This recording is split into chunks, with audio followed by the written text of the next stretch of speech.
আশাস রান্নাঘরে তোমাদেরকে নমস্কার। আজকে আমি বানাবো আলুর দম, কাশ্মীরি আলুর দম আর ফ্রাইড রাইস বানাবো। এই দেখো, কাশ্মীরি আলুর দমের জন্য আমি আলু সিদ্ধ করে রেখেছি। এখানে আছে কাজু, পোস্ত, জিরা, ধনিয়া বেটে রেখেছি, আর এখানে টমেটো পেস্ট আর কাঁচা লঙ্কা পেস্ট করে রেখেছি, ঠিক আছে।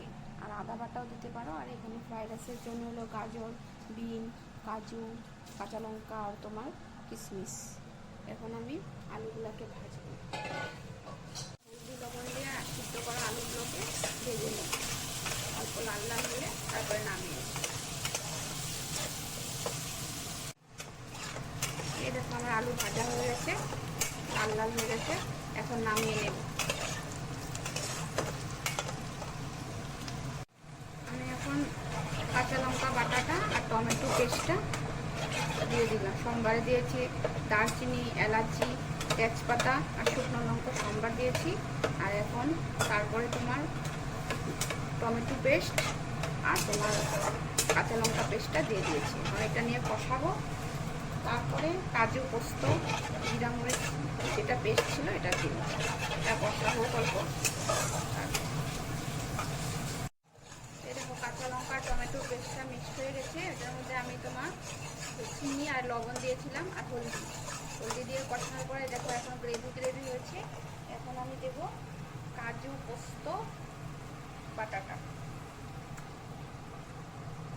কাজু পোস্ত বাটা,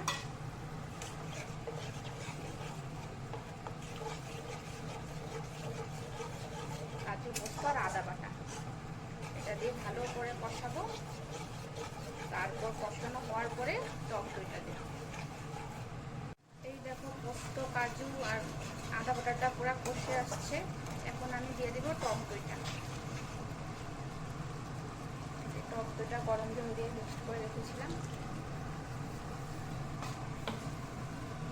এখন এটা নাড়াতে থাকবো, কারণ টক দই দিয়েছি তো, তাই যেন না ফাটে। এটা কষে আসার পরে আমি আলুটা দিই। দেখো, প্রায় আমার গ্রেভিটা হয়ে আসছে। এখন আমি সিদ্ধ করা আলু ভাজাটা দিয়ে দেবো, ভেজে রেখেছি যে সেটা দিয়ে দেবো।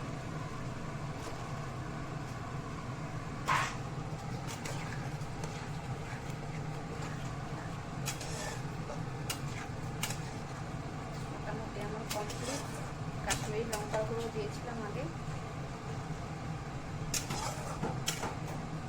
এখন কষে আসলে আবার আসছে।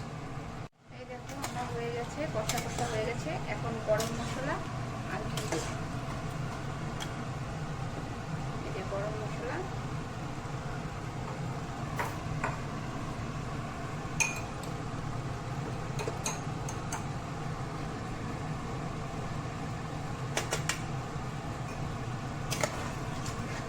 বন্ধুগণ, তোমাদের যদি ভালো লাগে প্লিজ লাইক, কমেন্ট, শেয়ার করবে। আর যদি ইউটিউব থেকে দেখলে সাবস্ক্রাইব করবে, আর ফেসবুক থেকে দেখলে শেয়ার করবে। তোমাদের যদি রেসিপিটা ভালো লাগে, আলুর দম আর ফ্রাইড রাইস আজকের রেসিপি। বাই বাই বন্ধুগণ, জয় শ্রীরাম।